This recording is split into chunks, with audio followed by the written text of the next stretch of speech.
We're going? We're going, dude. All right. Welcome back to the Joe & Co podcast. Today we have on Danny Lang, and he is the go-to pool boy in Wichita. Pool boy. I haven't been called a pool boy in a long time. Well, you know, I have my own misconceptions about what going to work in your industry looks like. Right. Me too. Me too.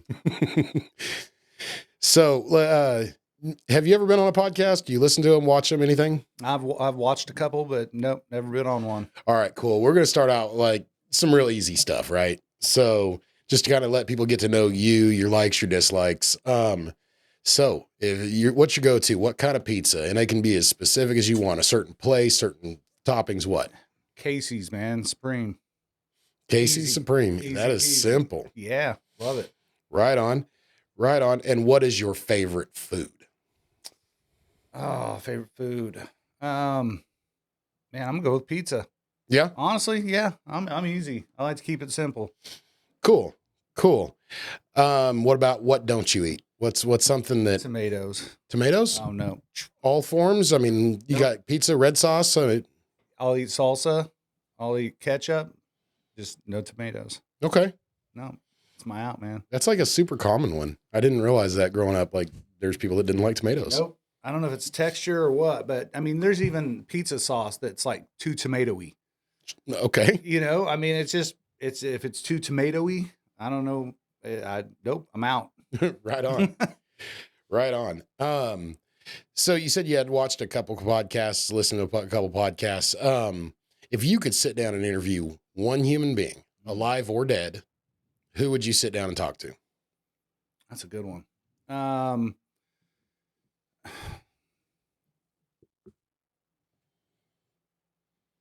I don't know. I hadn't been. I didn't never asked myself that question. Honestly, first one that comes to my mind would be, obviously somebody successful, somebody that's made money. Would be Bill Gates. Okay. Cool. Yeah. Yeah, Many companies, startups, success, failures, ins, outs. I mean, the dude's a stud. He's in the game. Yep. He's winning the game. Yep. Well, cool. So, I know a little bit about you, and you play in a band called Gray Fox. Silver Fox. Silver Fox. Oh. I apologize. Silver Fox. Silver Fox. Did you come up with the name? I think Did you pick the name? I hated the name. Oh. No, I hate it. I was You still hate it? no, it's actually grown on me. I like it now. It's fitting. We're all guys that used to play 20 years ago, and now we're picking it back up, and we got a little silver. So you are the Silver Fox, Danny. I am the Silver Fox. I was thinking about nature biology, not human biology. It's been fun. Yeah, I enjoy it. Yeah. How long have you played guitar? Oh man, since I was 10 years old, 48 now. So Yeah. 38 years. 38 years. Yeah. I don't know that I've been doing anything for 38 years other than breathing. Yeah. It's been real consistent, but I remember getting my first guitar. I was actually playing drums in my backyard. A little snare. My neighbor comes out with this guitar, and I was like, "Oh, that's cool." Neighbor kid or No, adult. adult? That's Yeah, cool. Yeah. Somebody took notice. Yep. And I think I ended up buying it I mowed his yard twice and bought that guitar from him and dropped it, broke it, put it back together, kept playing it, and it stuck, man. I enjoyed it. Just enjoyed music in general. That's cool. Yeah. So what's your favorite band then? Ooh. Here you go with all these trick questions. Breaking Benjamin is probably one of my favorite bands, just their writing style.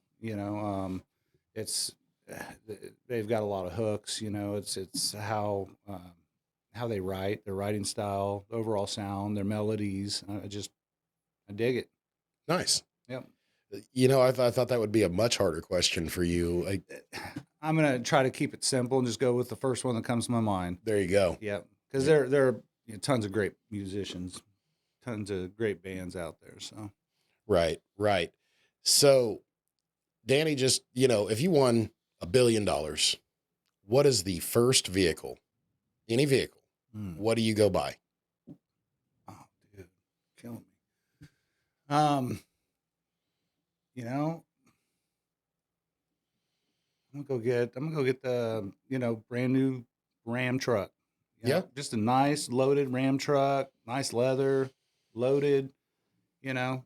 That's that's it, man. It's Like usable. TRX style, like a TRX. Maybe an or- off-road style, Yeah, yeah. TRX style. Yeah, those are sick. Yeah, that would be nice. This free plug has been brought to you by Dodge. Hey, there you go. There you go. I've owned them all. I've owned, Chevys. I've owned Fords. I've owned Toyotas. I mean, they're all got their plus and minuses, but I've had real good luck with Ram. Cool. Yep. Excellent.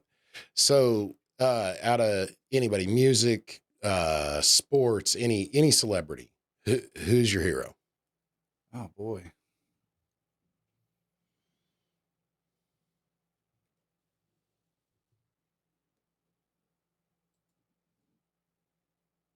I don't know. Don't know. I don't know. I cannot answer that right now.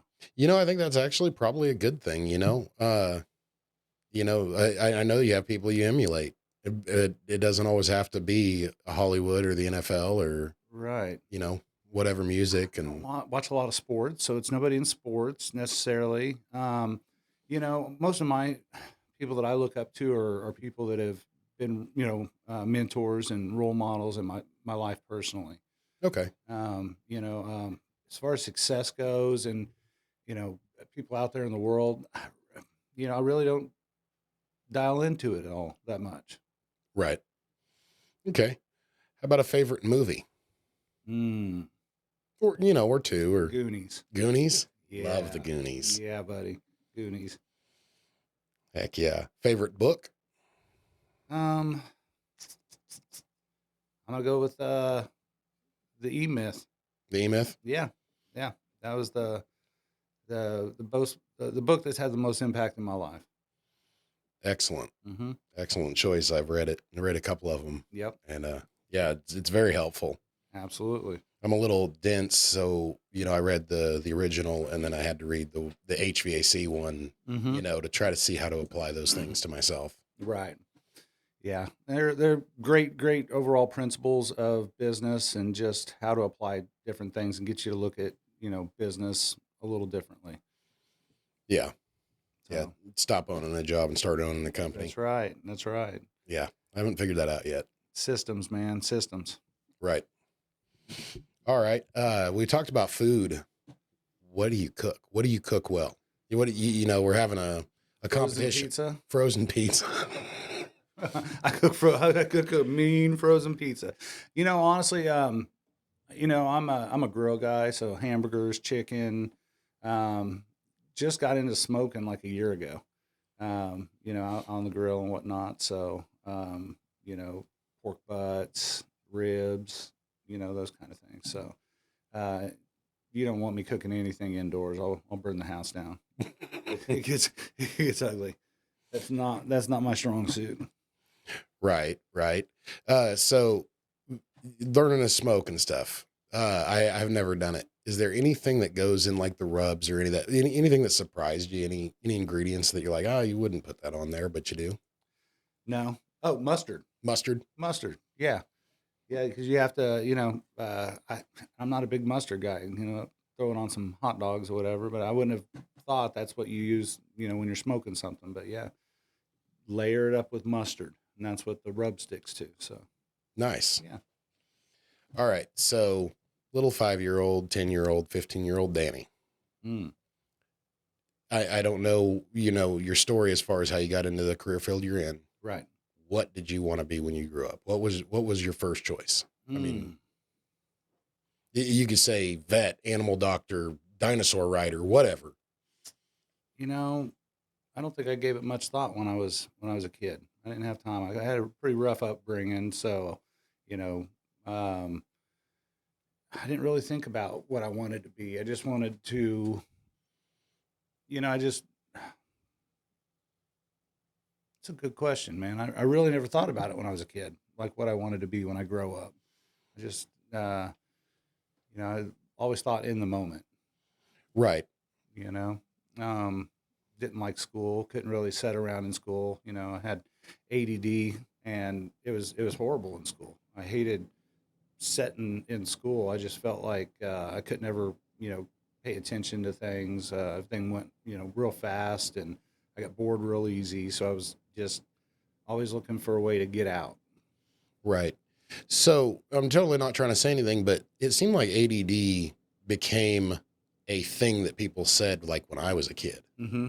So did they call it that when you were a kid, or was it just you were, punished and, No, they ornery called and- it a troubled adolescent is what they called it, back then. I remember, them put me on Ritalin back then even, and he just, doesn't know how to behave. He's got behavior issues, Right. And Which- coupled with, they said you said you have a rough upbringing. They probably just blamed it on that. and Yep. Push you on. Exactly. Yep.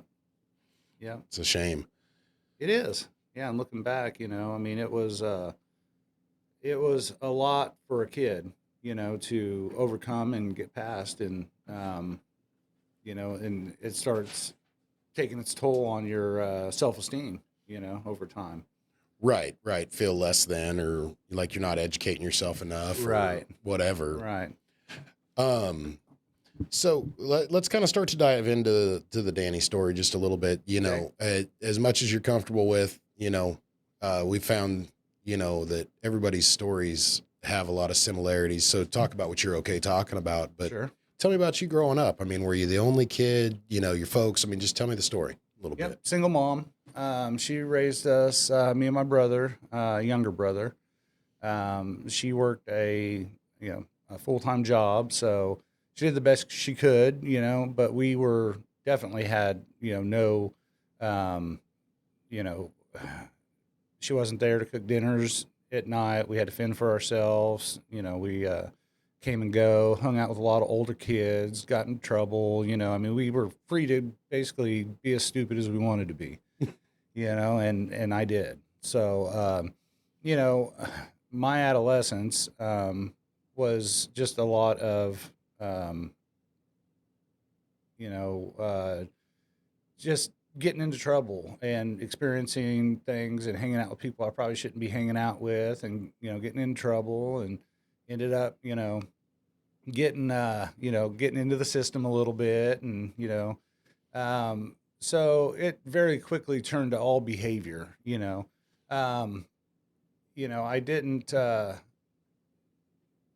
up until about I don't know, 10, 11, 12. It was all just, just adolescent stuff, hanging out with kids in the neighborhood, this and that. But once I got into my teens, and it got, to a point where I was really getting into trouble, and there were some consequences to pay. And, so I spent my whole adolescence, in and out of, different facilities and whatnot, and, just bouncing here and there, and just trying to live life the best I knew how. I didn't even really know what was going on. Obviously didn't do good at school, quit school, got, locked up, and, just for doing dumb stuff, just, stupid kid stuff, hanging out with the wrong people and whatnot. And, and that lasted until I was, in my 16, 17s. Finally, got out of that. And then I think swimming pools. Let me jump back onto that, because I can go down a rabbit hole on that other stuff. But okay, so swimming pools. I had a friend of mine's dad who built swimming pools, and he asked me one morning, "Hey, you want to go to work with my dad?" And that's actually what kind of got me out of all the trouble and stuff I had been in. It gave me purpose. It gave me something to do. And so I went and helped him when I was, probably 14 years old. It was, summer work. I liked being outside. And, I liked the hard work aspect of it, and it was teaching me something. So, it kind of quickly switched my attention from, getting in trouble and all this to, oh, I can be good at something, I can apply myself to something. And it was always something different, which was good for me, because I didn't have very good concentration. Prior to meeting that guy and going to work with him, did you have like positive male role models in your life up to that point? No, not at all. I had never met my dad. He wasn't in my life at all. The males that were in my life were, not good role models. So this guy was kind of like that first dude you looked up to, like, man, there's something to offer here. Exactly. That's awesome. Yep. He was. Very cool. It was Thurman, by the way. Oh, okay. Yeah. Cool. Yep. Yeah, I've met him a few times. Mhm. He's a real nice guy. Yes, he is. He's a very nice guy. So and that started, the pool stuff started in high school or in high school age. Actually, I was, early high school. I'm 14. Would I have been 8th, 9th grade ish, somewhere in there? Right, Yep. right. And did you grow up here in Wichita? Or? Wichita, yeah. I was born in Michigan, but then we moved here to Wichita when I was, 2 years old. So I've been here ever since. Right, right. I'm going to you didn't tell me not to go into it. So I'm going to I want to dig in and see. I have a similar experience where I never met my biological dad until I was an adult. Tell me, what are your thoughts on that? Have you met him? Is it, do you have desire? I mean, where are you at with that whole thing? So he came into my life when I was in one of the lockups in boys' home or whatnot. He popped in out of nowhere and, oh, I'm going to be a better dad and this and that. And, and I briefly for a minute, I was like, oh, awesome. I got a dad. He wants something to do with me. And he popped right back out of my life as fast as he came in. And, and I was okay with that. It wasn't until I had kids of my own where he popped back in and, made a lot of mistakes, this and that. And I actually introduced him to my son, but it wasn't shortly after that we found out he had cancer and he passed away. So it's, I had a lot of anger towards him growing up, and a lot of resentment. But by the time I had kids, I knew that hanging on to that stuff wasn't going to do me any good, so I'd let it go. And it was I was able to actually forgive him, and it was peaceful, and the way he went out, it's is what it is. That was his path, and I didn't repeat it with my son. I stopped the cycle with my son, and that's what was important to me. Right. Well, and there's something more there. You gave him a certain amount of closure to things. You gave Right. him a piece that, Right. it's very occasional that we're able to turn around to a parent and give them, I don't know, that bigger picture, that we're the big person and that they need us at times. You got it. It's very admirable and, something to do that because, I've had similar experience where it's like, no, I'm okay. Yeah. I'm okay. You didn't screw me up. My troubles are mine. Mm-hmm. You're all right. I don't hate you. Exactly. That's exactly what it was. Right. So, the pools, I don't know much about that industry. I mean, in my mind, all I think about is you go in with an excavator, you dig a big hole, you pour some concrete, run some plumbing, and there's your pool. Right. So, describe to me, like, what's your work like? I mean, that can't be everything most of the time. So I actually started swimming pools. I started out in above ground swimming pools. Okay.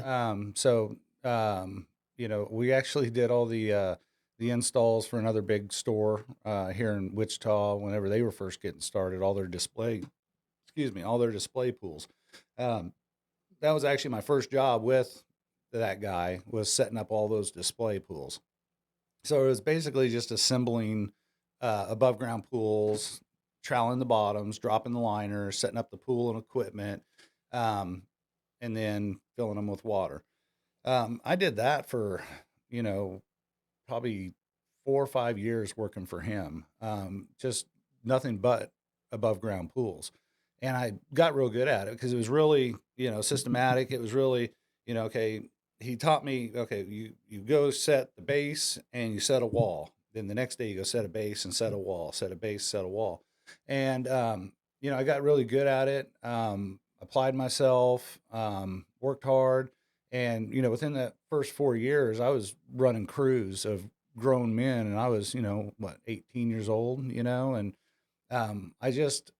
he trusted me, and it felt good, and it felt good to apply myself at something, and learn and try to be good at something. Right. Yep. So there's all kinds of facets to the swimming pool business. You got above ground pools, in ground pools, you got service, you got maintenance, you got so many different, aspects of swimming pool, construction and service work. So that was my taste in at first getting into it. And then from above ground pools, I got into the service aspect, working on pools and That's like repair services. yeah, repairs and learn that aspect of it and opening pools because we're in a climate where we have to winterize them and and unwinterize them when it gets nice out. So Very cool. yep. And is that considered the maintenance, the opening and closing of pools? Is that what you consider maintenance? I call that service. Call that I part call that service. service. Maintenance is cleanings, as I refer to it as cleaning. Okay. It's where you clean pools and a weekly maintenance. You go and take care of somebody's pool, keep it clean, keep it safe for them to swim in it, chemicals, and you can do that on a regiment, basically. Right. Have you ever pools like skateboard like type of parks type of thing? Anybody ever have you do that or call you to do that? So I've gotten many calls, but so there's 3 or 4 different kind of pools. You got above ground pools, obviously, and then you've got in ground pools. Well, in ground pools you got vinyl pools, fiberglass one piece drop in pools, and then you got gunite pools. Gunites are you can shoot it on. They call it either shotcrete or gunite pools. One is, you've got to be a nozzleman. It'll actually shoot the mud out of a nozzle and you apply air at the nozzle. That's shotcrete. And that's 5,200 psi. So that's going to be a lot of strength. So you basically got your cage, and your plumbing and everything. And then you shoot the shell and you got guys come in and you got your cut men that cut it and steps and whatnot. So yeah, there's a lot to it. Yeah, I had no idea that was like that. I just figured you poured the concrete like a regular concrete person. Yep. And obviously you don't, depending on what climate, you're in, what part of the region you're in, some pools are more popular at other locations. Like you go Florida, Arizona, the hotter climates, you're going to see nothing but fiberglass and gunite pools. Here, you're going to see vinyl pools, above ground pools, that kind of things. Okay. Do you have a preference when you're doing in-ground pools? So Vinyl versus fiberglass? I learned really quick that,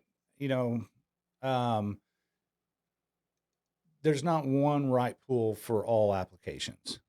Everything goes back to what you want, what the customer wants. If they want a grotto and big water features and stuff like that, I'm not going to recommend a vinyl pool or a fiberglass pool because the structure isn't there to support it.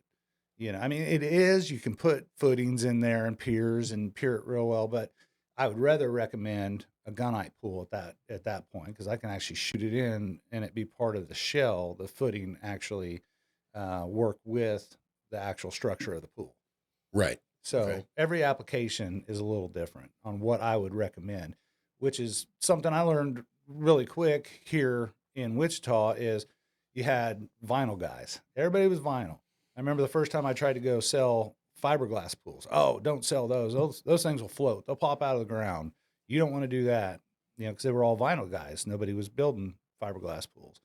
And that was a challenge in getting started. So I had a guy that wanted me to be his builder and install all his fiberglass pools for him. And then, so I've been installing fiberglass pools for over 20 years.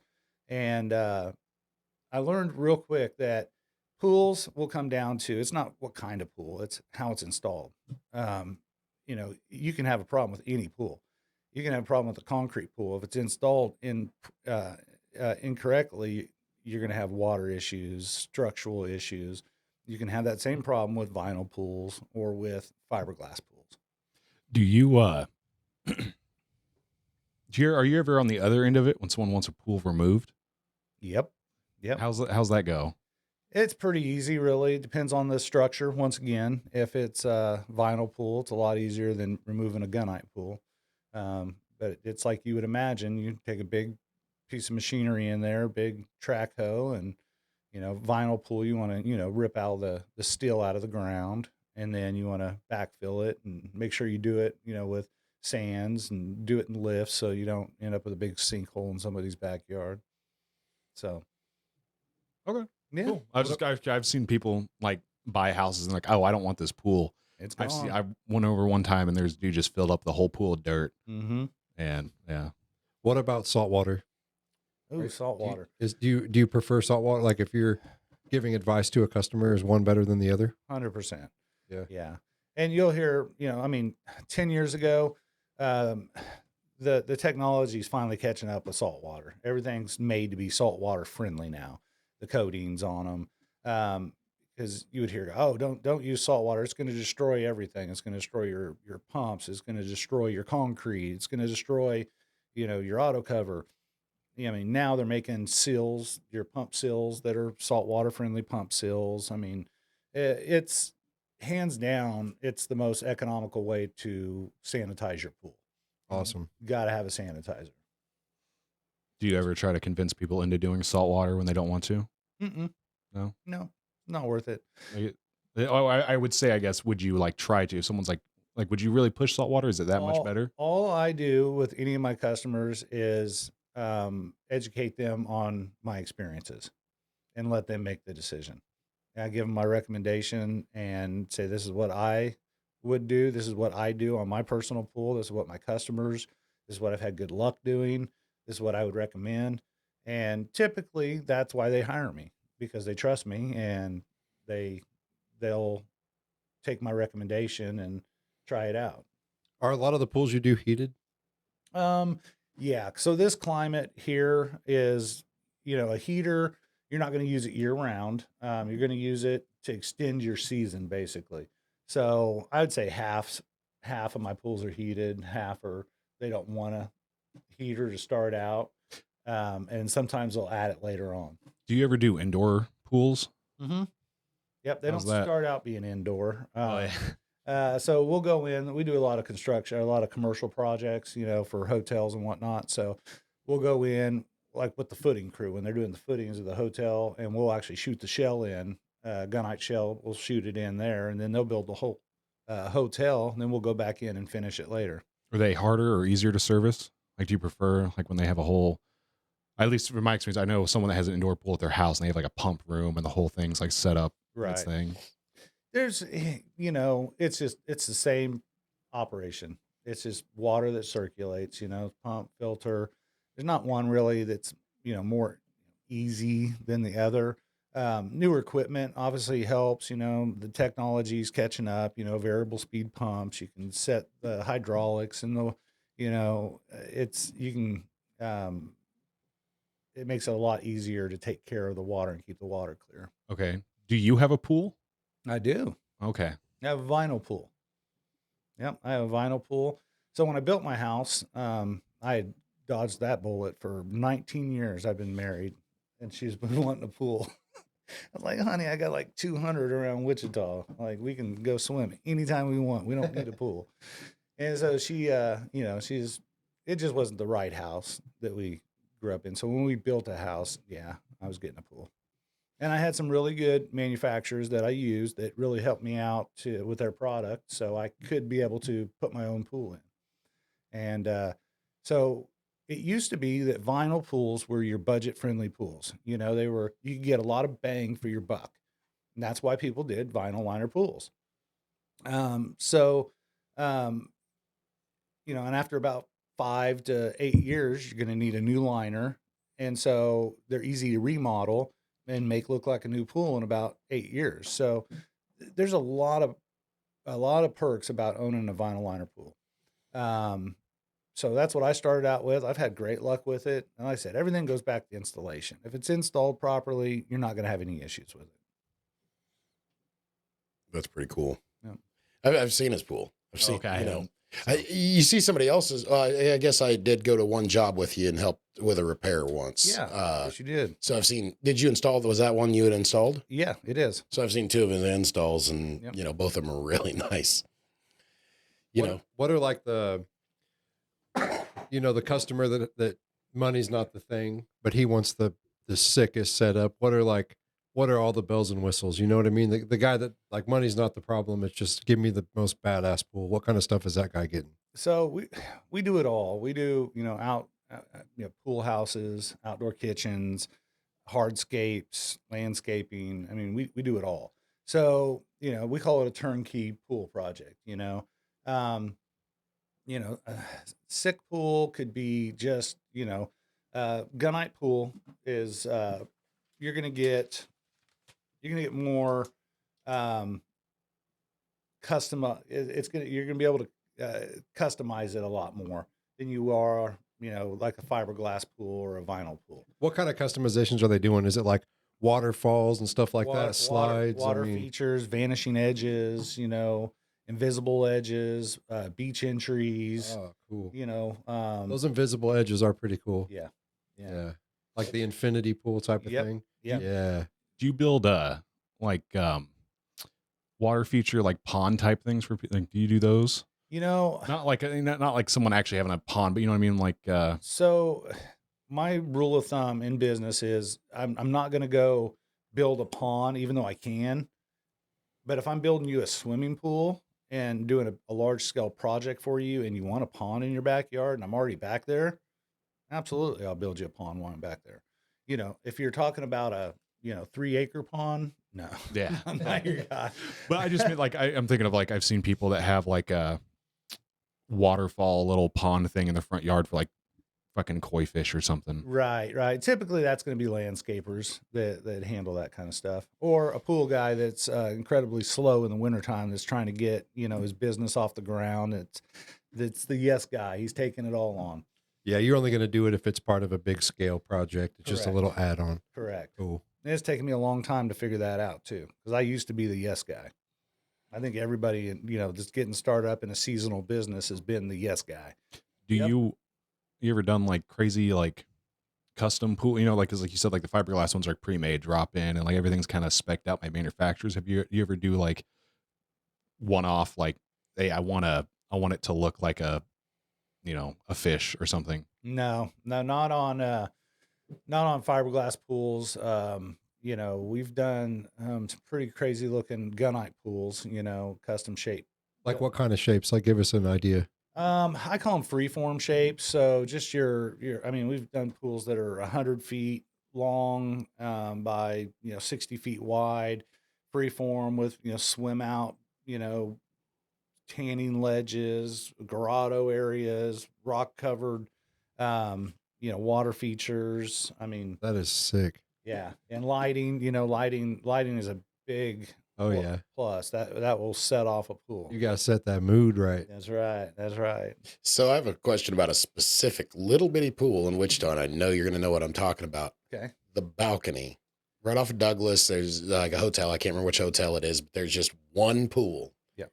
And it looks from the ground like it fit about 2 people just soak up Yeah, in there. we did that. Did you? Yeah. Okay. We did that. Well, I can't really ask you about the structural integrity, but like I think I'm not really So afraid of heights. But There is a damn. company that actually that builds those. They're a steel structure. They weld them all stainless steel.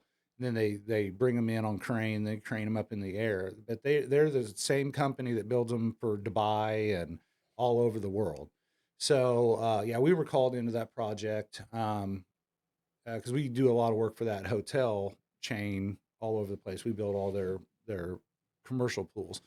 And at first we were like, yeah, we don't want no part of this. I mean, that's a lot of liability, but we end up, it's our name on the permits. We pulled it all, the planning, the hydraulics, the plumbing. We worked with the company real close. They brought it in, they set it. And then we worked with them on, finishing out that pool and whatnot. But yeah, it's an awesome project. Pretty cool. I don't know what you're talking about. Describe it. Are you talking like one of the glass pools that just kind of floating out in the air? It's like a roundish bottom, and it looks like it's for one room. From the ground, I can't tell. It was 3 or 4 people probably get out in it, right? Yeah, and Most. remind me to get you guys pictures. Okay, And stuff, yeah, all the yeah. stuff we're talking about. But That yeah, sounds awesome. I want to go check it it's a out. cantilever pool, is what it is. Oh, So okay. it's like the pool itself is like 16 by 30 feet, inside that room. But then you have an area that's 8 foot wide that actually goes outside the building. outside the building. So when you're in the pool and you're swimming into that area, you're going to look down and it's acrylic bottom. So you'll actually look 6 stories down Oh wow, while you're swimming in the pool. that sounds That awesome. sounds Yeah. It's terrible. pretty sick. Right. See, I was totally ignorant that it went on in. I, Yeah. had no idea. But yeah, no, you look up down on Douglas around Broadway area, you look up and there's just this little area of pool coming out of the side of a wow. wall. Okay, I got another question. I'm definitely gonna have to go check that out when I'm next time I'm driving down Douglas. Hot tubs. Are hot tubs part of your big turnkey builds, your big projects? So if they're involved in the pool, if I shoot them in the pool, or if somebody wants a hot tub while we're out there, I'll take care of it. And you're talking like a permanent structured hot tub, not something that they bought at the store and you just set over on the. I give people options. Oh, okay. Because there's pros and cons. Obviously, having a hot tub built into your pool in Kansas in the wintertime, if you're wanting to use your hot tub, I wouldn't recommend it. Get one that's right next to your rear door, so you can come outside and get right in your hot tub, not have to go across your backyard and go jump in your hot tub. So are they on standalone systems with the temperature difference? The ones that are built into the pool? We do. You can do it 2 ways. You can do a dual system, which is a separate pump, filter, heater for the hot tub, or you can do it with actuators and valves. And you can actually valve it to where you use the same equipment, the same system, but for 2 bodies of water. Oh, cool. And you just switch it so you can winterize the pool and just leave it on the hot tub and you just use the hot tub. You just will lose your spillover feature because the pool's winterized. Gotcha. That's very cool. Yeah. Do you ever build pools and you have pictures of them, the ones you built, and you or your wife get jealous? You're kind of like, man, I'm jealous. I want this pool. Absolutely not, because I know what the maintenance is on those pools. Oh, Do you build I pools? still do the maintenance on those pools. I like easy. Do you build pools and try to hide the pictures from your wife just to not get her any crazy No. ideas? No, not at all. She is happy with our pool. So those crazy custom pools are high maintenance. They can be. I mean, yes, they can be a lot to take care of. Hey, but that's good. That's good for you at the end of the day. People want what they want, and Danny's Exactly. the guy. Yep. And Oh, then they yeah. don't want to, most of them don't want to take care of it. And they hire me to go out and take care of it. So, Yeah, I mean, I can imagine if I could afford a badass custom pool, I can also afford to not have to take care of it. exactly. So it kind of goes hand in hand. And there's a lot that goes into them. Like I said before, actuators, valves, turnover times, I mean, there's a lot to taking care of a pool. And most people aren't chemistry, majors. So they don't want to become, Yeah. they want to enjoy their pool. Right. And They don't that's- want to know what chemicals are going in. Mm-mm. They don't want to know what you did. They want to know that it works. Exactly. So you offer all the services. You do the maintenance as well for these people. 100%. That's awesome.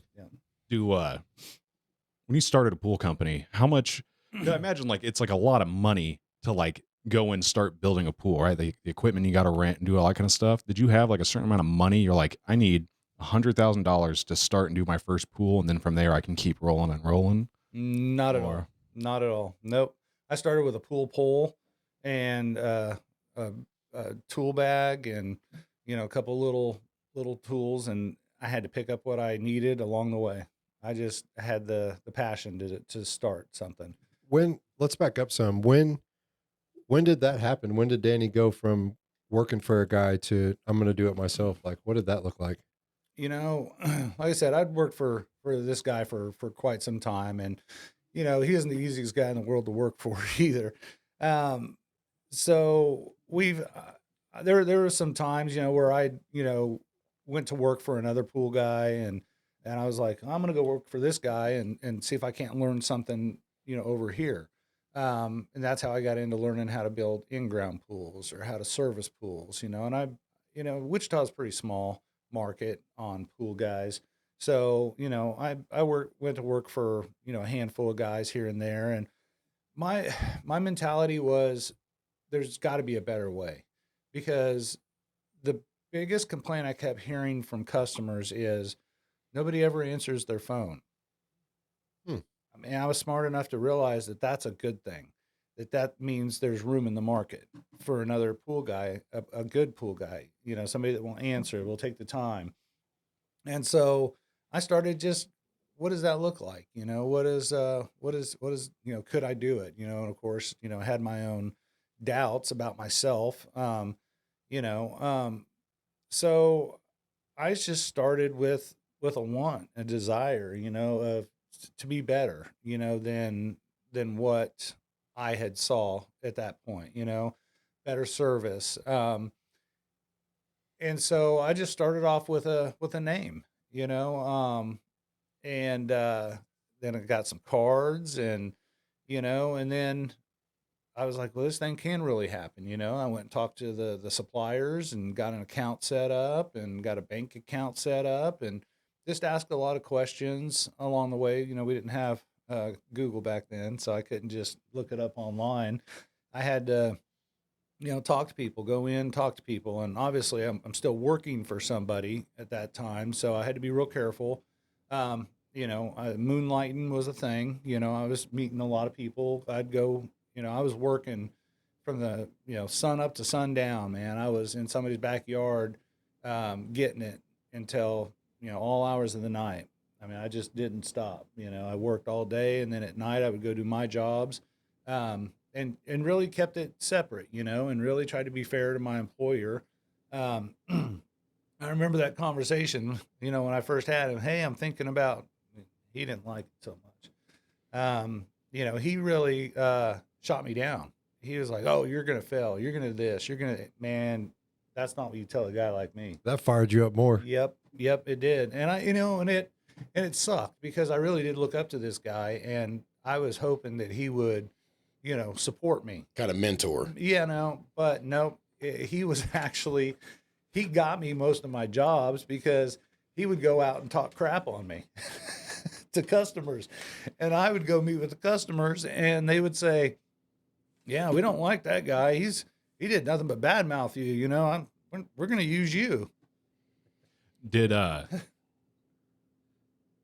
so going from like so you learned, like obviously you had like a lot of time and like stuff to learn about pools, how to do whatever aspects of pools. Right. When you went to start your own company, what about the everything else?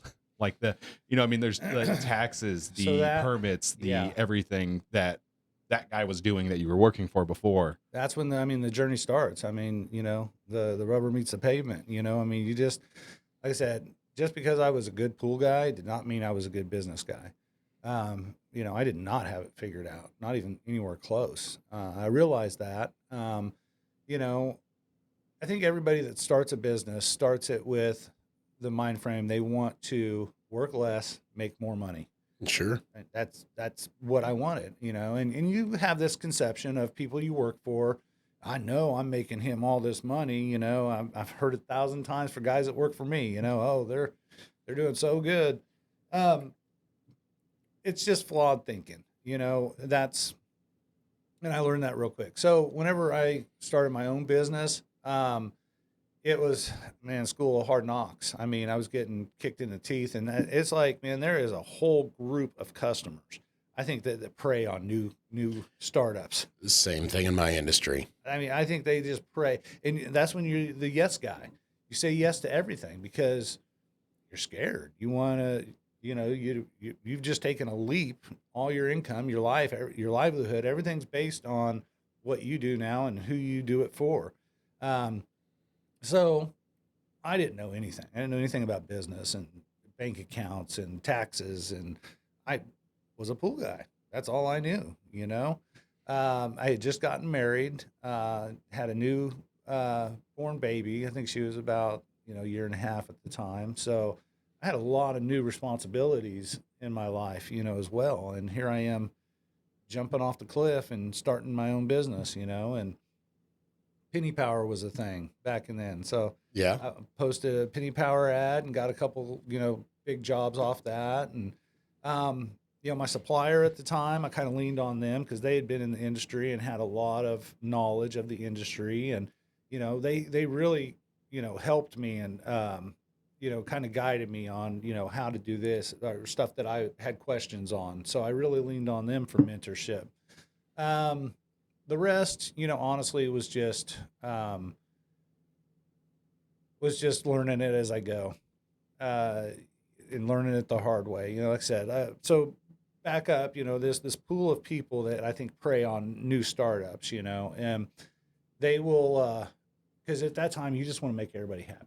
You just want to do as much as you can and make that customer happy, so they'll tell other people, "Hey, this is a great guy. He does great work. This and that."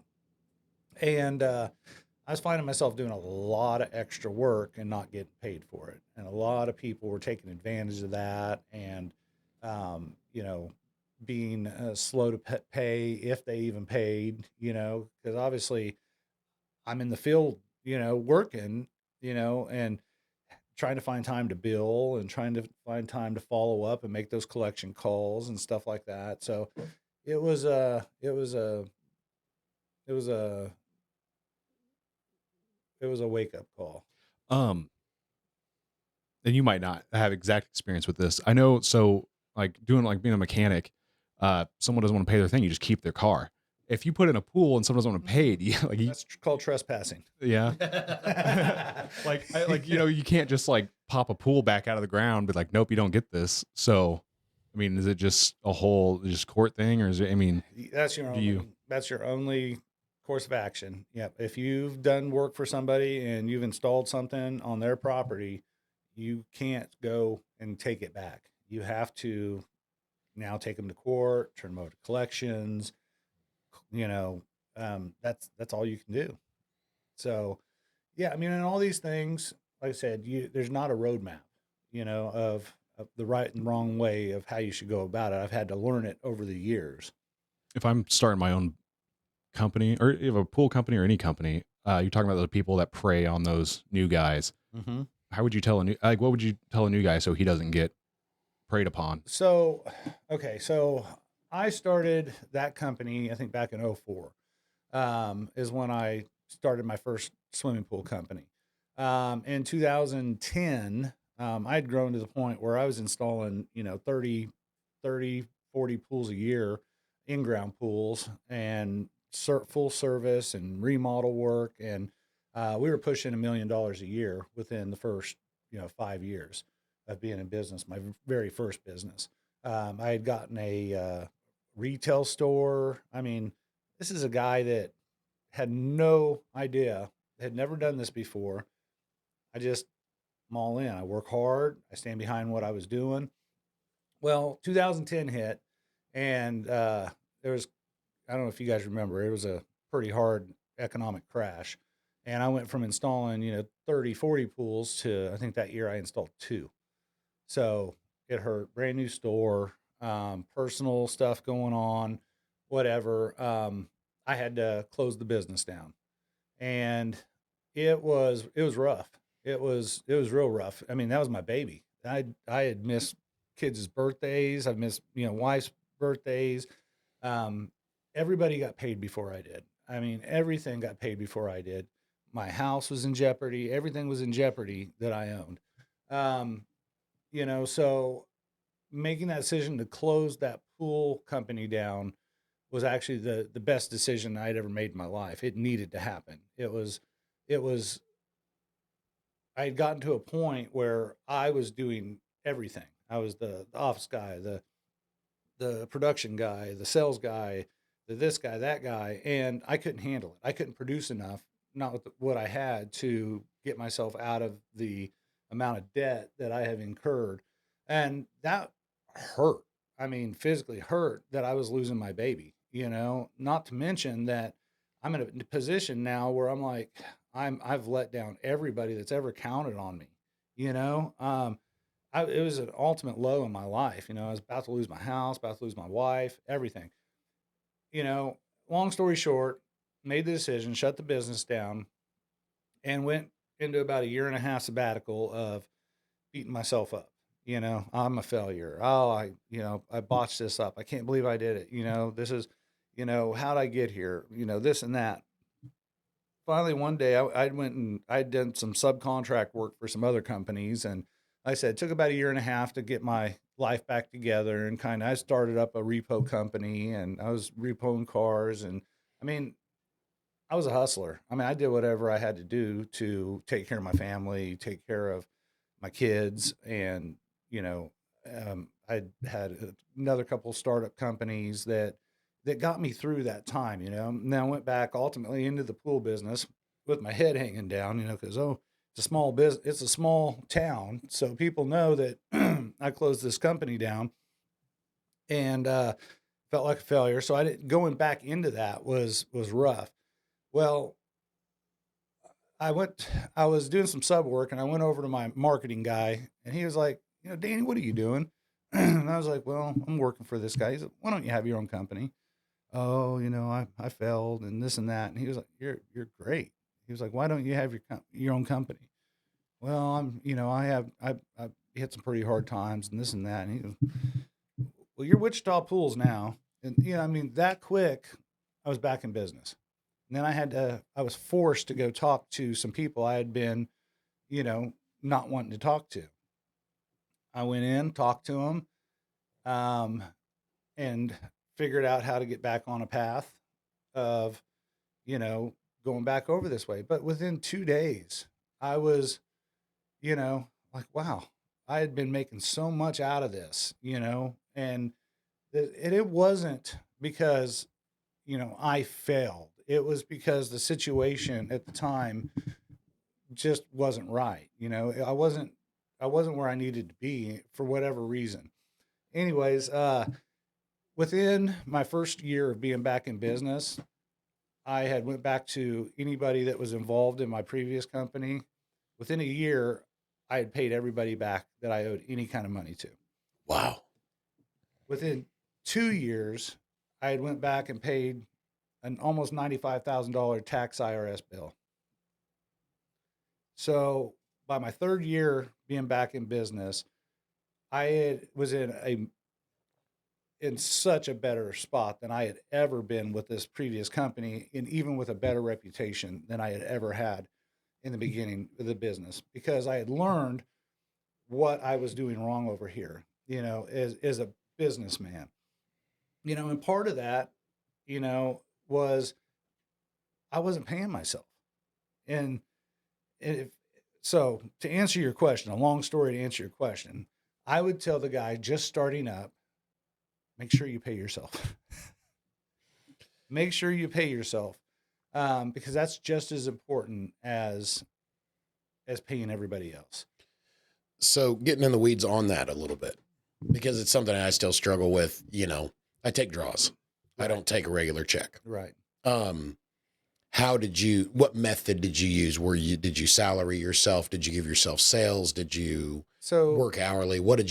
How did you pay you? That's all changed. Obviously, most people that start up are going to start up as a, you know, self-employment or Right.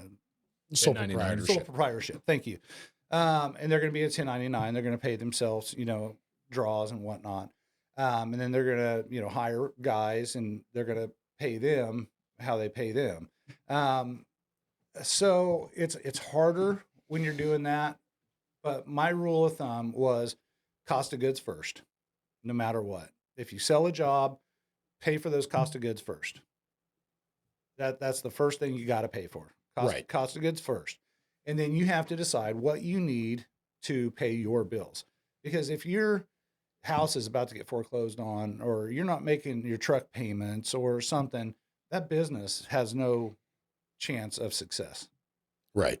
You're in trouble. So you need to figure out what you need, you know, minimum, to make sure that you're taken care of and you don't have that extra added stress. Whatever that number is, you better make sure you're paying yourself every week. Now, obviously, if you're using employees or if you want them to keep coming back, you know, you better be paying them too. So, and any subcontractors and whatnot. So to answer your question, it's different. So like right now, I'm set up as an S corp. So I do draws and I do a salary. Right. Because you got to pay taxes and you don't want to owe, especially on a seasonal business, you don't want to owe when it's, you know, wintertime. Right. So you got to make sure you're paying yourself, but then you're also paying your taxes on what you're paying yourself.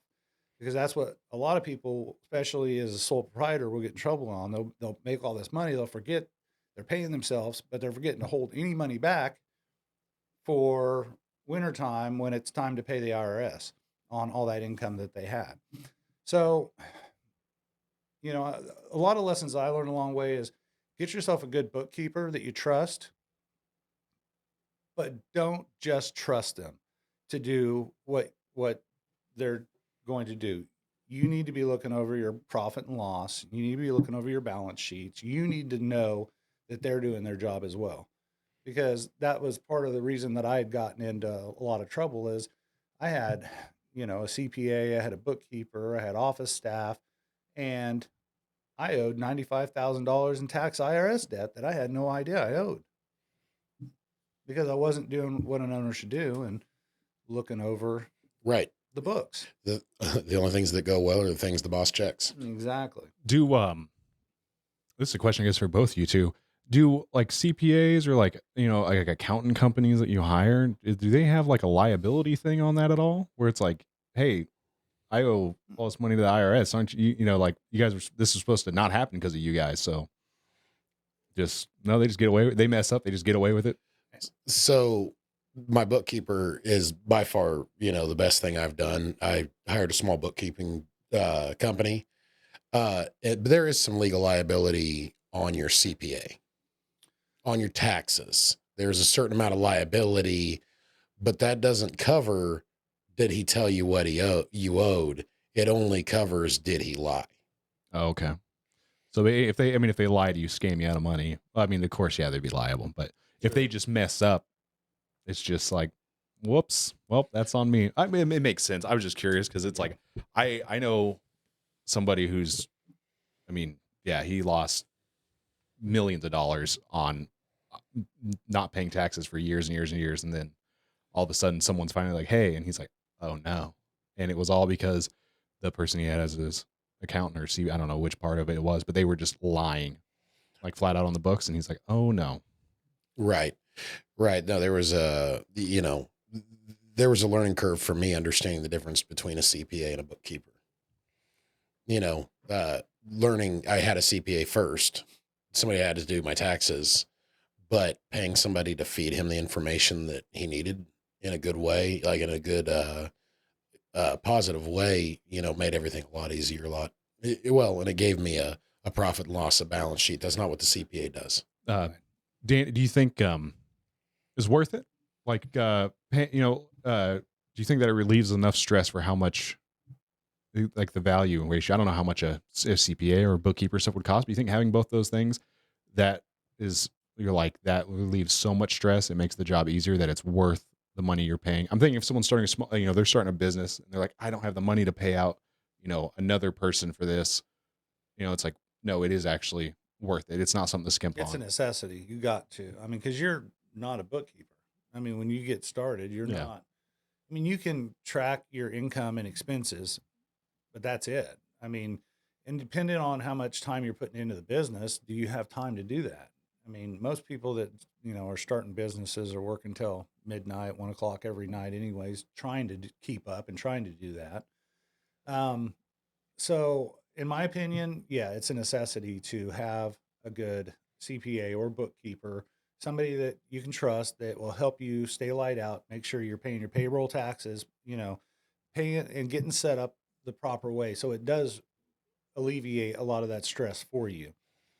And then it's just kind of a double check, a triple check. But you also need to have, you know what you have to look over, know what you have to pay on a monthly basis, on a quarterly basis. I mean, you have to educate yourself on that, which I didn't at the time. I knew I had to pay a bunch of taxes.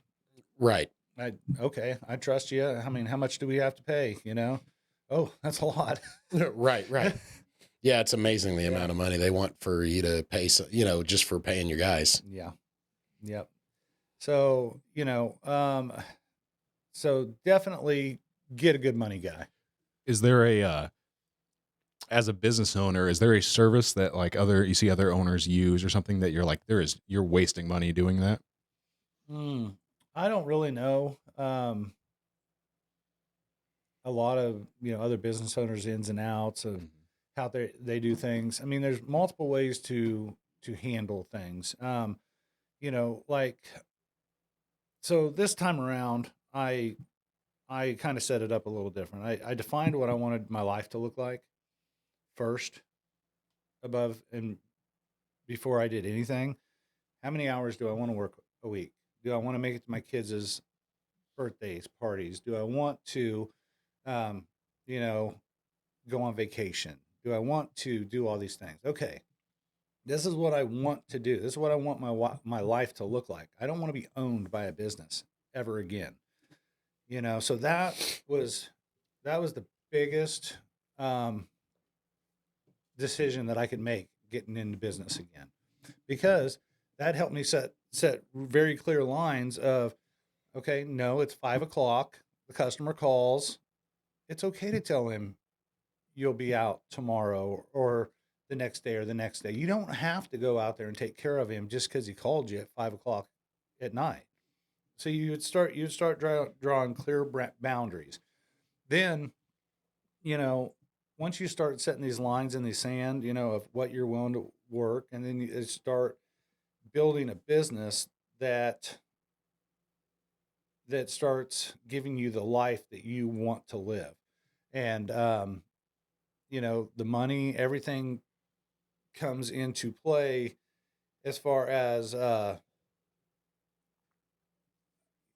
sorry, I'm having a blank.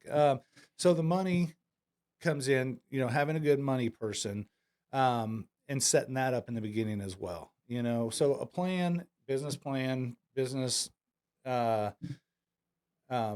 business plan is everything. Know what you're getting into, know why you're getting into it, knowing what your strengths are, knowing what your weaknesses are, and bring in people that are better at certain things than you are. That's awesome. Yeah. That's really good stuff. It's cool how fired up you are about just you're passionate about pools. You're one of the things you said earlier that stood out to me was like the most important thing to you is just making the customers happy, man. Like Yeah. you saw the void in that market and you're like, man, this is low hanging fruit, guys. Like they're the reason we're all here. Mm-hmm. Let's make them happy, man. So that's really cool to see. 100%. That's awesome, dude.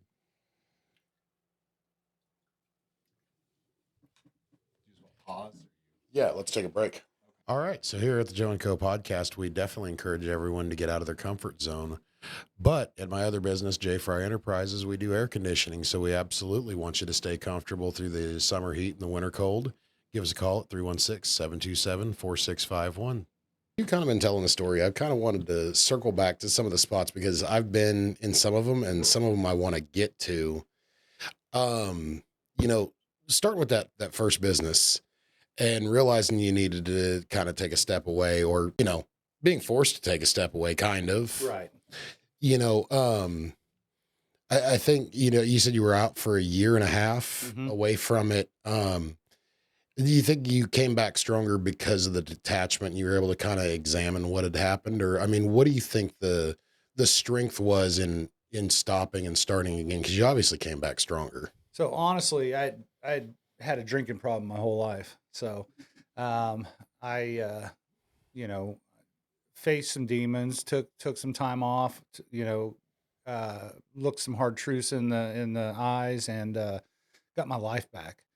Got my life back because I was a prisoner to alcohol, to the business, to my thinking, to a lot of things that ultimately, impacted my day-to-day life. So everything was a perfect storm leading to the end of that business. My debts were accumulating, my income was coming down, my life was unmanageable. I just, I, I just was tired of being tired every day. I was tired of going to work, so I could just pay everybody else, and why my life continues to get worse. But it's what I thought I had to do because, I never wanted to quit. I never wanted to fail. I never wanted to give up. I never wanted to let anybody down, even to my own demise. I was making sure everybody else was taken care of, even above myself and my family. And so it was the perfect storm that year, where I hit my bottom. Ultimately, I just surrendered, and I quit drinking. and just kind of hit, pause on everything. Obviously, went through the business, shutting the business down, and then learning how to relive life over again, and hitting that pause button on life and taking back control of my life, taking back control of this. This is my life, and I have decisions, and I don't have to let um, everything dictate who I'm going to be in the future. And not quitting, not giving up, and just trying to and at that time, whenever I shut the business down, it was my ultimate low in life. But as I, stayed sober and made that decision to quit drinking, day by day things started to improve. My thinking started to get a little healthier. My actions became a little bit more healthier, and I started focusing on the things that really mattered, and that was my family and relationships, um, and my future. And then so, but I obviously had to work. I had to make money, and so I tried a couple things. And so it wasn't, like I said, it wasn't a thought through decision that I'm gonna, regroup and come back stronger, because I never wanted to own another business again. And period. I I I had gotten that out of my mind. I didn't think that I was good enough to own another business. I didn't think I could do it. And it wasn't through failing that I learned how to succeed. And like, what I learned through the failure process is, I think, what's helping me, um, in my business now. I know what not to do, or what caused me problems in the past, or I know where that path leads. I better not do that. But then also, making the decision to change my life, and take something that was unhealthy to me, out of my life, and make better decisions. I started growing. And started facing some things about my character that I had to address. And I started becoming a better dad and a better husband, and just ultimately just started making better decisions, until I one day woke up and I was, back in business, and had learned from my past, and I was on the track. And it's never done. I don't think you ever, wake up and go, I made it, I succeeded. I think every day is a learning opportunity, if you look for ways that you can learn something from your past. Right. I think, you're very much describing what we all hear when we start a business, that your business will grow the way you grow. Hmm. And the reason why it's not a super healthy thing to always focus on the negatives. But I know one of the most valuable conversations was just kind of an offhand conversation I had with a guy that I'm real close with. When I first started, it's middle of summer. I wasn't thinking anything bad, money's rolling in. And he said, man, there was a time because he started his business, and he's very successful.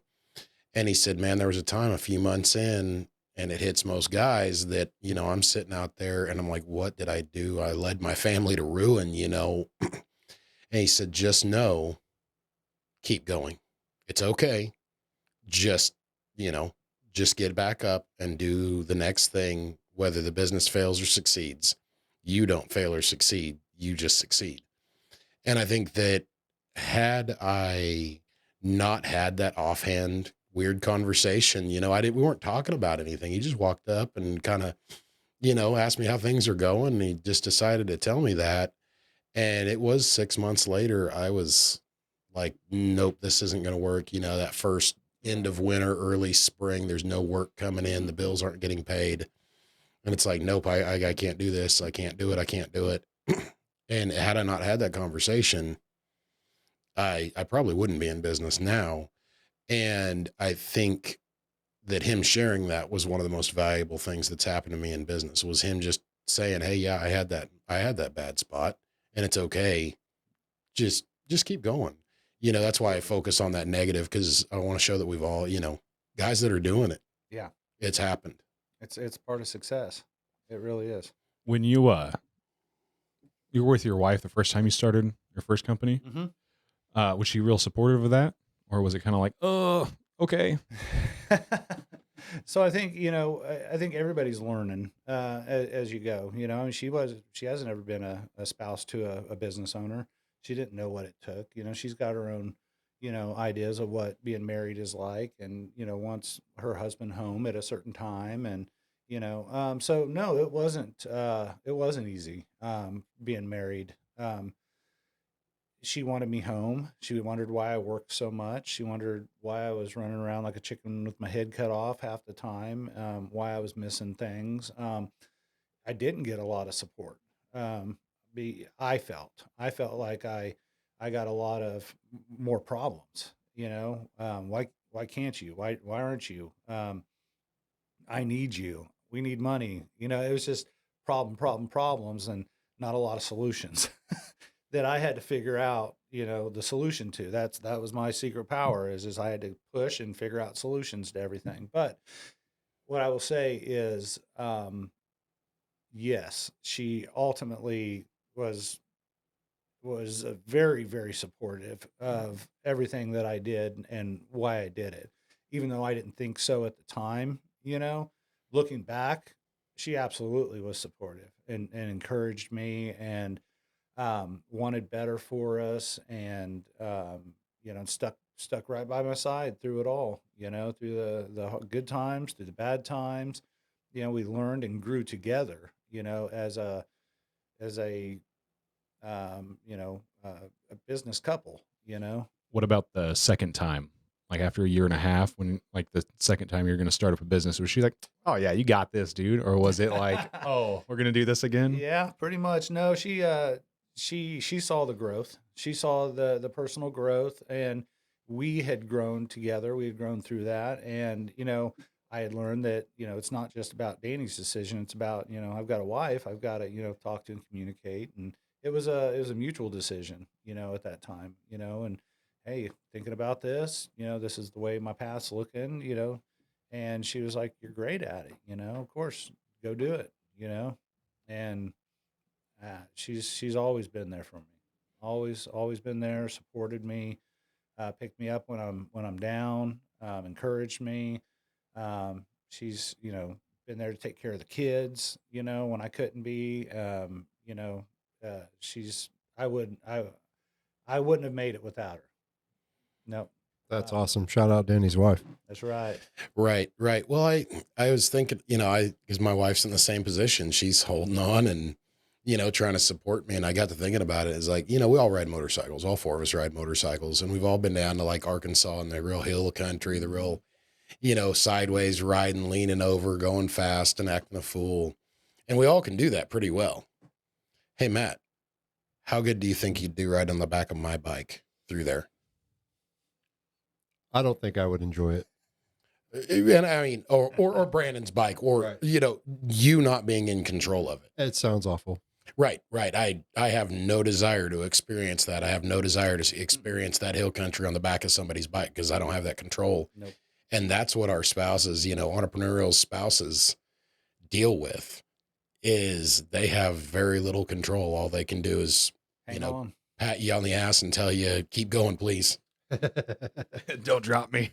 Right, right. Yeah. That's an amount of trust that, I think that's a valuable thing that I don't know how to learn. I don't know that I want to experience what I have to learn that, Right. She played a big role in the first company.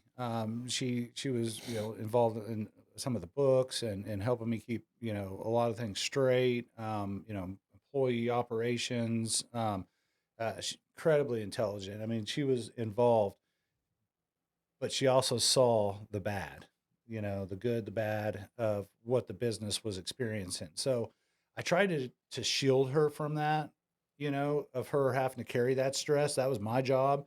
I didn't want her to see what the business was facing on a day to day, basis. But that created a lot of problems in our first business, from her seeing. And so it wasn't just me coming home stressed, it was both of us coming home stressed. We both knew what was going on in the business, the finances, the mountains that we were up against, the stuff that I just look at as just another day. She's just like, how are we going to ever overcome this, you know? And then, so two people that are supposed to come home and actually, you know, spend time with each other and comfort each other and, you know, have healthy communication and healthy lives with kids, and didn't have that. We had stress and fear and emotions, and it about ruined our marriage. You know, it was rough.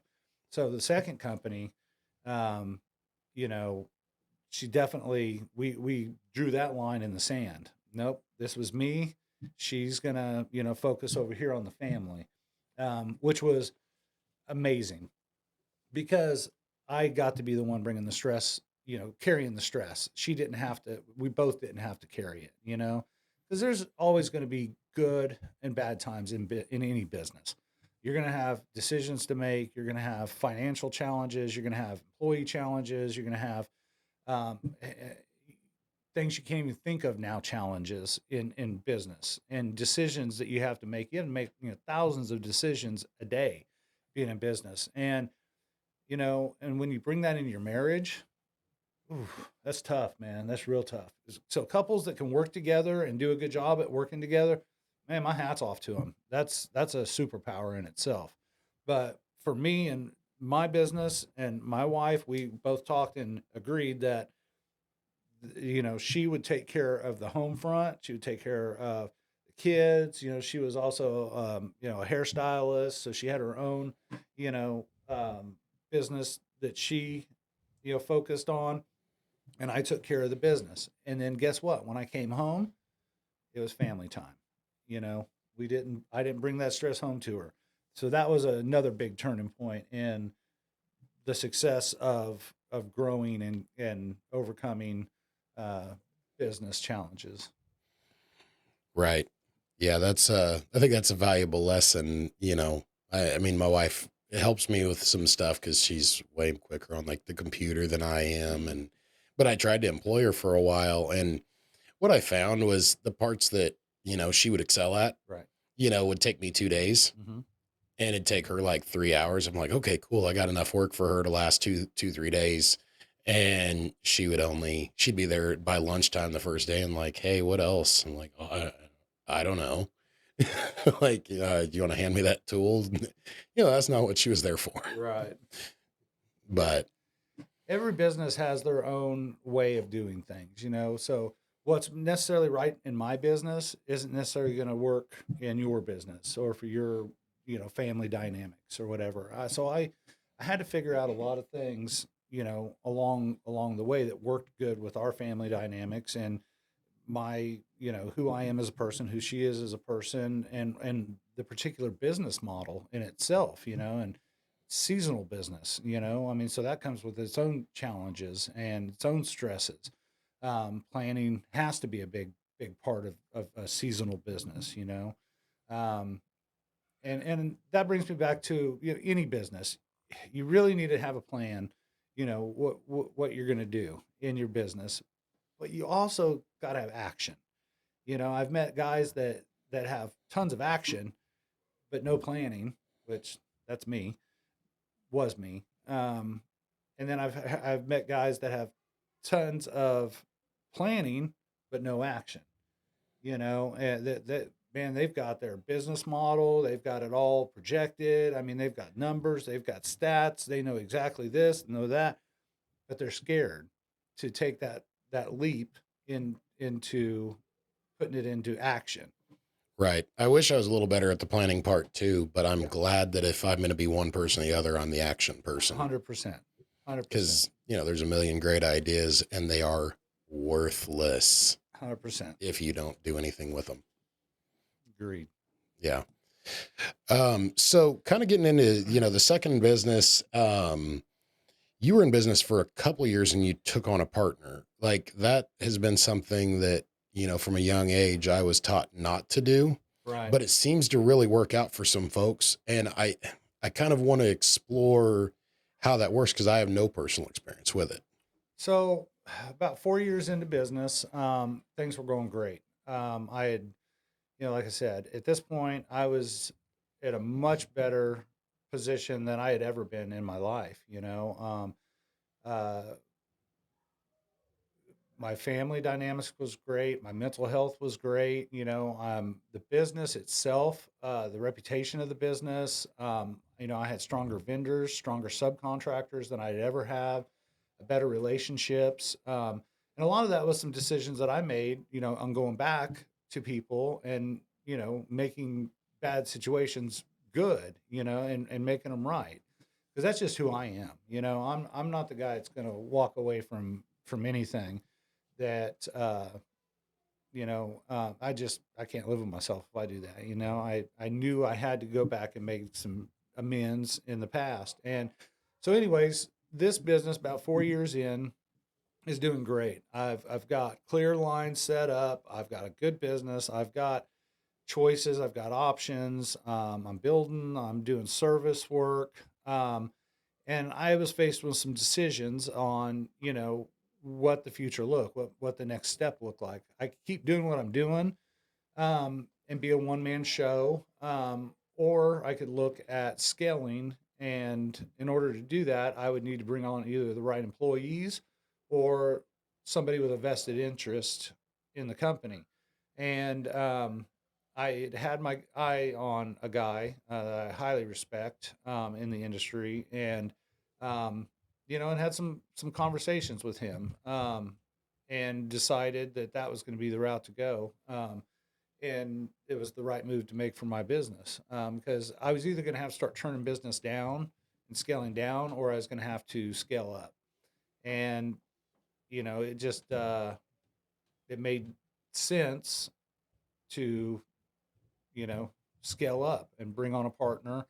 And the right partnership is like the right marriage. If it's right and you got the right chemistry and you got the right communication, it's going to be better than anything you can do by yourself. Right. you know if it's not the right partnership, it could go the other way, pretty quick. So we've had a great experience. It's been 8 9 years now, since my partners come on, and man, we've tripled every year in numbers, and grown and grown and grown. And um, he's got his strong suits, I've got my strong suits. We work well together. And it's that's one thing I didn't have in the first business. I always felt alone, like the burden of everything fell on my shoulders at night. I was the one that had to make all the tough calls. um, Now, in a good partnership, in a healthy partnership, um, you don't have to burden all that by yourself. You've got two people that can share the responsibilities, you can bounce ideas off of, and you can grow together. But you have to have it set up right. You have to communicate, and you have to really trust each other. And a lot of that trust just comes with time. Right. Yep. Okay. So my next question is a little bit related to something we talked about in the first half, and you talked about the less desirable customers. And we can really glaze over those. I mean, they're useful when you start. I mean, they keep the doors open for that first little while. It kind of sucks, but Right. how did you? I'm really terrible at marketing, so this is a huge growing spot for me. Right. You obviously had put yourself in front of a lot of the right customers. How did you start to do that? So once again, you had to develop what you're looking for. You have to know what your target customer looks like, and not necessarily even that, just what you're willing to do, what your strong suits are in the business. And you have to draw clear lines with not only your employees, your partners, your wife, your spouse, but with your customer. And it's okay to do that. It's okay to tell your customer no. It's okay to say no. I'm not going to do that. This is what I'll do, or this is what I won't do. And I think once I got comfortable telling people no is when my business really started taking off. And by no, meaning I don't specialize in everything. I don't want to specialize in everything. I specialize in you know, these things right here. So I'm not gonna be, I'm a pool guy, and I'm gonna build you a pool. I'm not gonna clean your gutters and, and mow your yard and do everything just because it's, wintertime work, just for, lack of a better example. But, you know, and it's, you have to be able to identify a problem. With with somebody that's calling in. You got to be able to, ask the right questions. So, and a lot of that's just going to come with experience. Oh, I've been down here. Nope, I'm not going to take that on. And it's okay to recommend somebody else that does that or specializes in that area. Right. Yeah. Right. Yeah. That's that is important when you learn how to say no and learn how to tell people, hey, that's not really what I do. And be honest with them about like time schedule too, and don't overcommit, because that's the quickest way you can ruin your reputation. Especially in the pool business, when everybody wants to hear, yes, we can get it done. Yes, we can have you swimming. Um, Have you on by Memorial Day, no matter yep. what. Oh yeah. Yeah. No, there's a very real thing. It's called weather, and you can't guarantee anything. Mother Nature will throw a curveball at you, just as fast as anything will. Um, and it's okay to be honest with people, or I'm got this many people on the books, and you're looking at this, even if it costs you a sell. But I think that's the problem we get into as new startups is we want to say yes to everybody. We want to take on every job. We want to sell every job, and you just got to know that you can't, and look for the right customers that's a good fit and you're a good fit for. Right. Right. So this one's a little maybe industry specific to me, but I think maybe you can help. I have not nailed down to a certain brand of product. There's 30 different places to buy air conditioners in Wichita.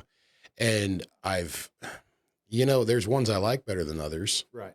Um, but each one, whether it's this one seems to tend towards supply chain issues, or this one wants to own your company for you and you just show up and do the work, or this one has a bad this product or that product, or this one offers really good education on their stuff and really good support and good turnaround.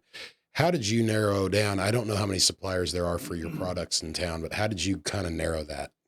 Whoever was going to stand behind their product the best and make it as easy as possible for me to take care of my customer. Period. It doesn't matter about cost. It doesn't matter about. I mean, it does, but they're all pretty comparable. I mean, there's not one that is like, oh, these guys are really expensive or these guys are really cheap. It really boils down to warranties and how the product, compares to other products and what that manufacturer is willing to do, so that you can take care of your customer. And that's what I tell my customer. I use these guys, and every product I use them because they take care of me, so I can take care of you. Right. They have their warranties. They'll stand behind it. If I have a warranty issue, I don't have to worry about fighting these guys whether or not they're going to take care of it or not. They're going to take care of it because that's a conversation I had before I started using them. Right. What's not for not for like something you've installed or whatever, but do you have like a horror story of like a pool? Someone called you to come look at a pool that something wrong is like the worst. What's like got a horror story for it? And there's always horror stories. I've been to about every horror story you can imagine. I've showed up and seen pools pop 3 foot out of the ground. Concrete structures. Um, just unfortunately, things that happen. You ever found like buried bodies when you guys were excavating for a pool? No, never have. Nope, nope. Found an old school in one excavation. Just old school is a structure. Yep. Wow. Yep. That's pretty cool. Yeah, their pool got shallower real quick.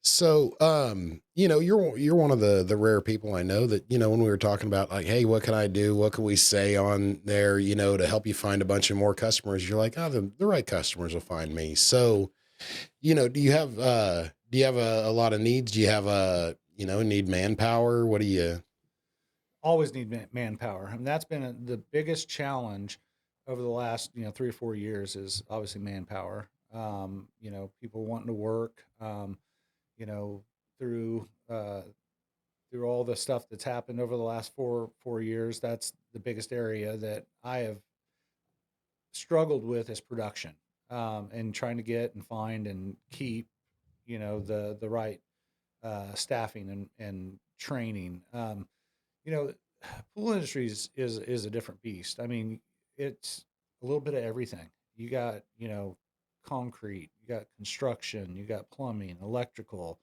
So it's not something you can just bring somebody into and they can learn it, in a season. Right. It takes and there's it's it really is a professional industry within itself. And it's not like HVAC. You can go pick up guys that just went through HVAC school at like Correct. WSU or something, or you can, like a mechanic. Yeah, you can go pick up Correct. people right out of that. But Yep. My ideal candidates are working for somebody, and the good guys, they're going to be working for somebody because that company isn't going to let them go, So finding trained guys that I can just hire and be ready to go is a challenge in my industry. I literally have to train them and myself and, hope they stick with me, for years and years and years. Right. Brandon was saying earlier off air that, he didn't figure that pools would, support a whole company, and stuff like that. And that kind of tells me like maybe that, high school kids may not be thinking, no, I could make a living at doing pools, and I just kind of, obviously you don't necessarily, there's only so many spots for a brand new person. That's not Right. what you were looking for, like you just said. But the best way to, have experienced people is to have people interested in the industry. So I'm going to describe this to, young people, young men in particular, Yep. that you're working on pools in nice neighborhoods, usually with nice manicured lawns a lot of the time, rolling around, throwing some chemical, doing whatever, working with your partner. And there might even be an occasional lady in a nice bikini. I mean, occasionally. I It mean, happens. not to really oversell it, but if you're a high school kid, looking for something to make a living at, there's a lot worse things I can think of. Back to your pool boy analogy. Right. I loved it. I loved it when I was in my younger teenage. I tell everybody, get a suntan for free, run around, be around water, outdoors. I mean, it really is a great summertime job for Shorts, somebody. Oh yeah, tennis shoes.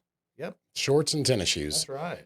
And if you're on the construction side, I mean, you're doing real construction. I mean, that's not kind of halfway. That's not weak little, hey, let me, build a little deck on here. No, you're doing real construction work out there. You'll learn every aspect of construction: concrete, rebar, steel, framing, um, dirt work. Learn how to use laser levels. I mean, um, Masonry. plumbing. Is there an element of masonry Oh, involved? 100%. Yeah, masonry, hardscapes, structures. I mean, yeah, there's just so much to learn in this industry. I mean, and there's so many different facets of the industry. Like I said before, you got your pool maintenance, which is your cleanings, pool to pools, netting, cleaning, chemistry. Then you've got your service, your techie, your automation, your programming now, and with technology, everything's on the phone. I can turn on and off lights. I can turn on water features. I can program heaters. I can do everything from my phone now. So there really isn't a need for these young kids that have this tech experience, to come on board as well. Repairing heaters, repairing pumps, filters. But then you've got your construction aspect of things too. So I mean, we're really running three different businesses all under one, umbrella. Right. Right. And I think perpetuating an industry is probably valuable because you don't want to still be doing this in 20 years. You don't want to be out there doing it yourself in 20 years. Well, I don't think anybody that starts a business wants to be out there in 20 years doing Right. it Right. themselves. And I think that's a lot of what people told me when I started in AC was, oh, yeah, you were able to name your ticket because not as many people are going into trades. And I mean, yeah, it's kind of true and it's kind of a positive, But on the other side, if I don't have somebody to take my place, then my only option is to stay out there and do it, and there is good livings to be made for guys. So I learned that actually a couple years ago. That it hit me. If I'm out there, I used to be the guy, I'll give it to me. I'll do it. Just watch, I'll do it. I was just that guy because it's faster and you're obviously under pressure. You want to get it done. You want to train them at the same time, but at the same time, you want to get the job done and get on to the next. Right. So I went from that guy though to now, if I'm on a job with one of my workers, if I don't have somebody that's learning from what I'm doing, I'm failing. If I'm out there by myself doing it, that's all I'm doing is just working a job. So everything I'm doing, when I'm riding in the truck, or if I've got a technician out with me, or if I'm on the construction, I'm training. I'm that mentality of training, and that's when you start to realize, yeah, he's listening. This guy's paying attention. He's not on his phone. He's, and you start watching how these guys are, um, picking up what you're teaching them, and you'll find the guys that want to take it and make something more, or the guys that are just going to be, you know, helpers, and that's all. And they're fine being helpers, and there's a demand for helpers. That's fine if you want to be a professional helper or laborer, and you're happy with that. We need them, But there's also a really large demand for people that want to make more and want to learn more and want to grow within a company. And I think that's what's lacking now. And we've tried incentives, we've tried bonuses, we've tried company trucks, we've tried, uh, everything in the world to try to motivate people to, want to learn this industry. And you really can't teach somebody that. They're either born with it or they're not born with it. You can't teach them how to want more for themselves. Right. So when I'm training a guy, it's something I use and I want to get your thoughts on it. Like, when I'm training a guy to do something, a certain task, I show them once or twice.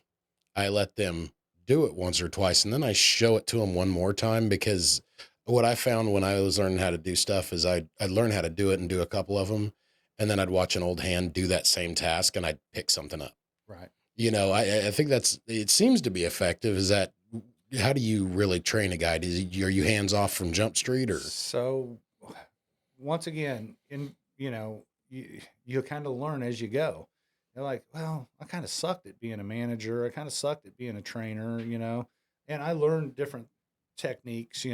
So now when I hire somebody in, I'm starting their training from Jump Street, and that's just taking the time to even just set them down and have them run through, terminology and starting to learn the terminology. So what I'm talking about, spending the time behind the computer, learning chemicals. And the same person that's going to be working on the construction side gets the same training as the pool guy does.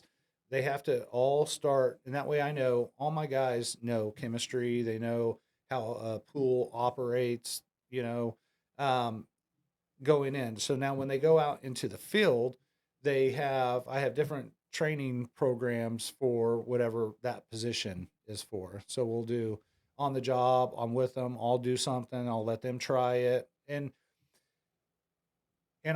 I plan on that, because if I just am out there in the field on every job, then I'm always going to be rush, rush, rush. I have to plan training time versus production time too. Sure. Yeah. Sure.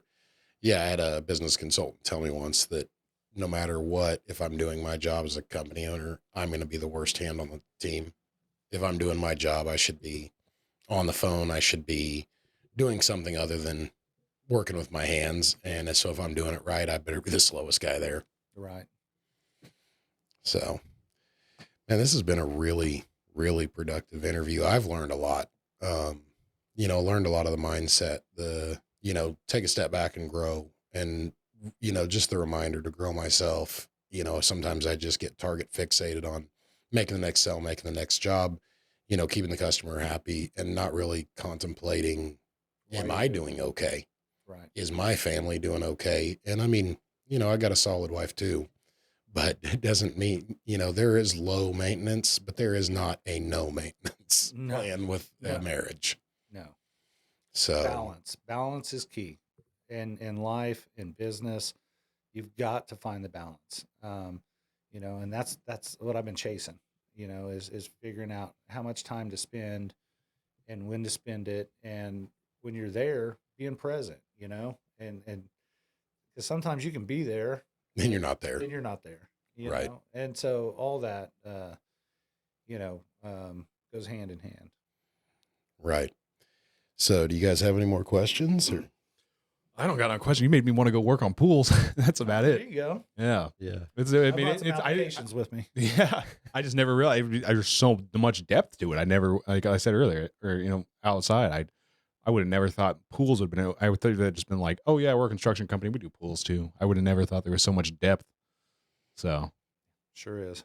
Yeah. Very cool stuff. My favorite part still, define what you want your life to look like and use that as your true north as you move forward.